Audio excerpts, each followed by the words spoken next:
My name is Darren Shane. I'm a lawyer. I'm here to talk to you a little bit about disbursement funding so you have a better idea of what's actually going on. So I'll tell you a little bit about my background. I've been a lawyer for over 25 years, practicing almost exclusively in the area of personal injury law, which means I represent injured people against essentially insurance companies. I've been to all levels of court. I've done many trials. I've been up as far as the Supreme Court of Canada on two occasions where I was able to change the law twice. I have a very large and successful practice. My file load tends to run anywhere between around 500 files to up to close to 1,000 files, depending on the time period, which means I have anywhere from 500 to 1,000 active ongoing claims at any one time. Now, how I operate is I get paid on a contingency basis. So what that means is that I get a percentage of whatever my client gets from the insurance company. Now, while I am advancing the claim for the client, the other service that I offer is that I fund all the disbursements of the litigation. That means essentially that I pay all the litigation expenses, which include minor expenses such as things like photocopying, the court filing fees, things like that, up into the major expenses, which are primarily the cost of expert reports, usually doctor reports, but they could also include such things as engineering reports and vocational reports and things like that. The average file disbursement is about $10,000 per file. But some can get much higher than that, depending on what stage they're at. Some can go up to 20,000, some 30,000, some can go beyond that. So if you do the math, you can see how the amount of money being outlaid is quite high. If, as an example, I'm having 700 files and the average disbursement is maybe running around $15,000 per, with the minimum being $10,000, you're looking at an outlay of somewhere in excess of $7 million at any one time to keep those files actively going. What happens is when the claim settles, the insurance company is required to pay the amount of the settlement, whatever that may be. But on top of that, they have to pay back the disbursements that I have paid out on the claim. So as an example, if I settled somebody's file for $100,000 and I had spent $10,000 on the claim, the insurance company would pay the $100,000 for the settlement, plus they would pay the $10,000.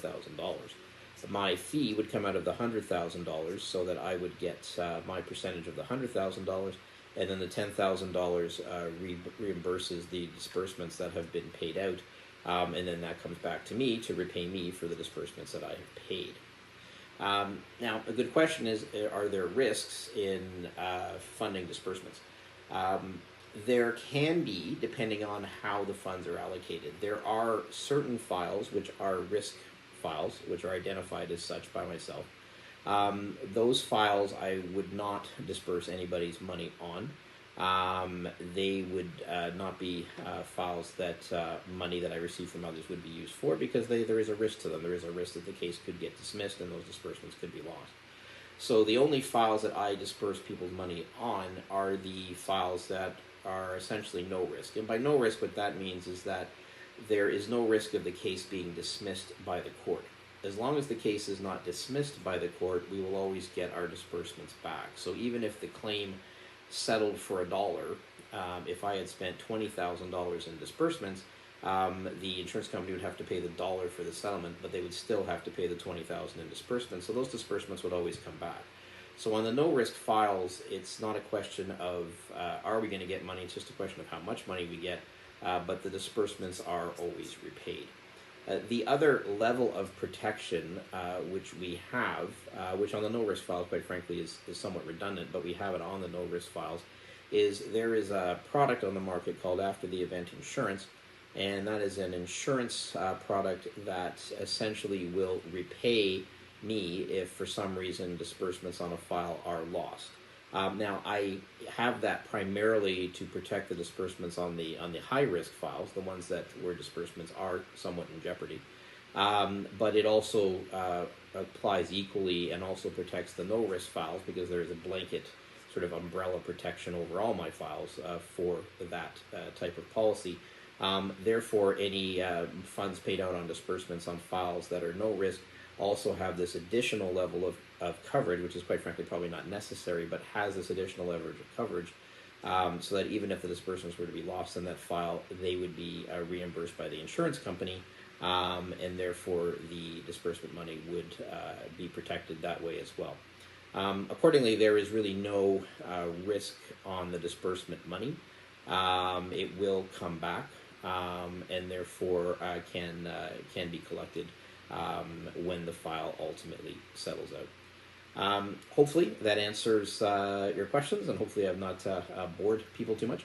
I can say that the interest rate that is charged on the disbursement advances tends to be double-digit type interest, so the return on it is quite good.